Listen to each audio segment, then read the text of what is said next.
Ousted Venezuelan President Nicolas Maduro and his wife Cecilia Flores, shackled, subdued, and surrounded by armed DEA agents. Maduro shuffling as he stepped off a helicopter en route to federal court in downtown Manhattan today to face charges that include narco-terrorism, drug trafficking, and gun charges. The couple held at the federal detention center in Brooklyn since their capture in a dramatic pre-dawn raid in Caracas over the weekend. When Maduro and his wife finally arrived in New York, the once defiant leader wishing everyone a happy new year in videos shared by the Trump administration. Happy New Year. At their arraignment, the couple standing firm. Nicolas Maduro was defiant in court when the judge asked how he pleaded to the charges. He was standing saying, "I am innocent, I am not guilty, I am a decent man, I am president of my country." Maduro insisting he is still the elected president of Venezuela.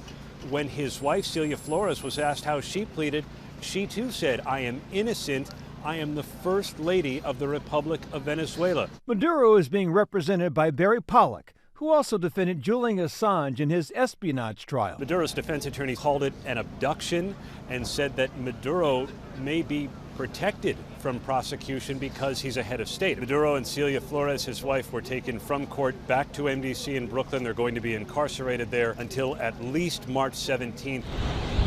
The Trump administration has been ratcheting up the pressure on Venezuela for months, building up military forces in the region and destroying dozens of vessels in the waters off the country's coast that the Pentagon alleges were being used in drug trafficking operations. The deeper backdrop to what took place this weekend is the Trump administration's proclamation that they intend to dominate the Western Hemisphere, that this is America's sphere of influence. The mission to capture Maduro and his wife, dubbed Operation Absolute Resolve, was planned for months and executed with extraordinary precision.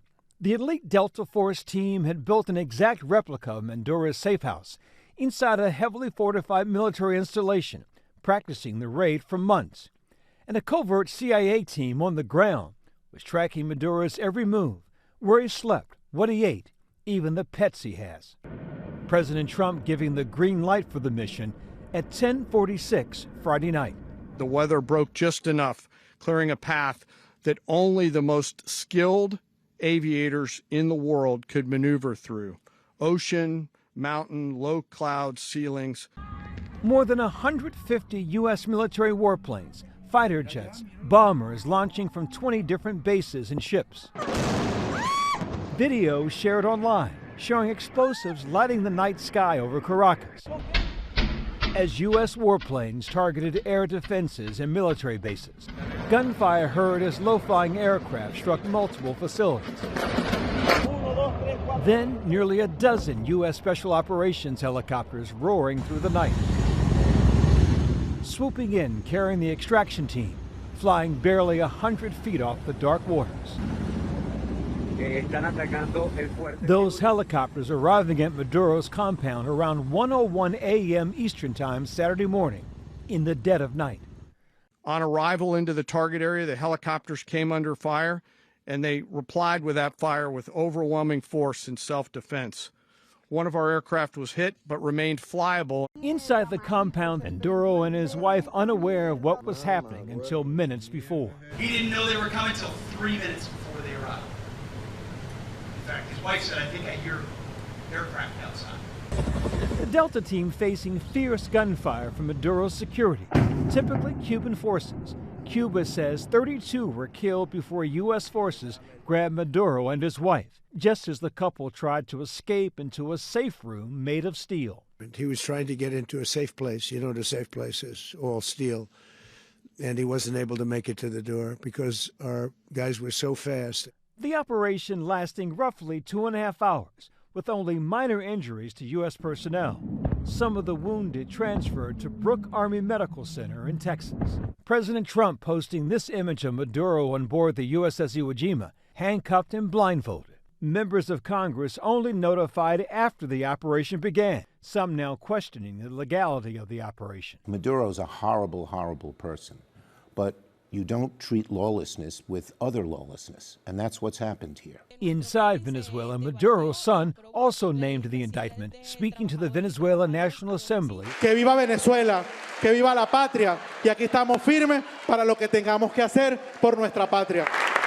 And Maduro's vice president, Delcy Rodriguez, already sworn in as interim president, promising to work with the U.S. on a cooperative agenda, while also asserting her country's sovereignty.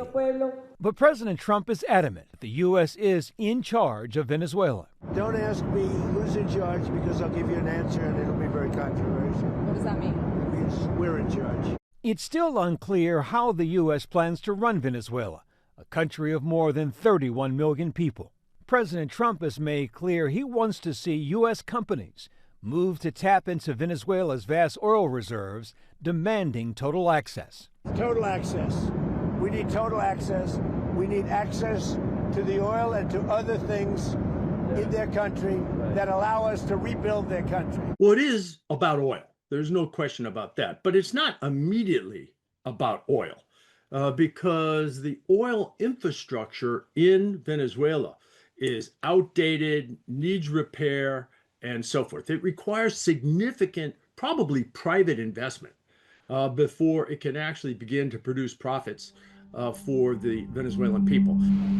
On the streets of Venezuela, many are celebrating the end of Maduro, but there is also concern about an uncertain future. We'll have the latest overnight and on GMA in the morning.